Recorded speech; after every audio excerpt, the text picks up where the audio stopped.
Threat ಬಂದಿದೆ ಹಳೆ ಕೋರ್ಟ್ನಲ್ಲಿ. ಬಾಂಬ್ ಇಟ್ಟಿರೋದಾಗಿ ಇಮೇಲ್ ಬಂದಿದೆ. ಕೋರ್ಟ್ ಆವರಣದಲ್ಲಿ ಬಾಂಬ್ ನಿಷ್ಕ್ರಿಯ ದಳ ಈಗ ಪರಿಶೀಲನೆ ನಡೆಸ್ತಾ ಇರೋದು. ಕೋರ್ಟ್ ಆವರಣದಿಂದ ನ್ಯಾಯಾಧೀಶರು ಕೂಡ ಹೊರಗಡೆ ಬರಬೇಕಾಯಿತು. ನಿಮ್ಮ ಕೋರ್ಟ್ನಲ್ಲಿ ಬಾಂಬ್ ಇಡಲಾಗಿದೆ ಅಂತ ಇಮೇಲ್ ಕೋರ್ಟ್ಗೆ ಬಂದಿರೋದು.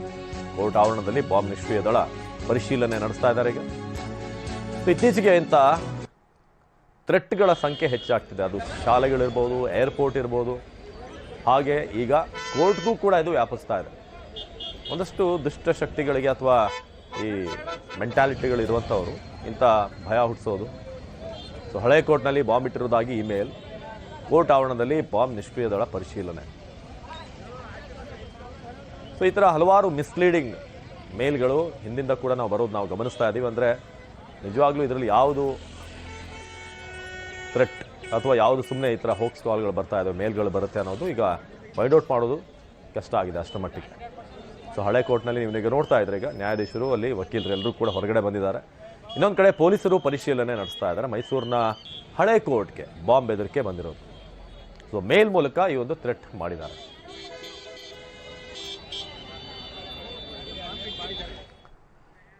ಇನ್ನು ದೇವರಾಜ್ ಅರಸು ಅವರ ದಾಖಲೆಯನ್ನು ಮುರಿದಂತಹ ಸಿಎಂ ಸಿದ್ದರಾಮಯ್ಯ ಇಂದಿಗೆ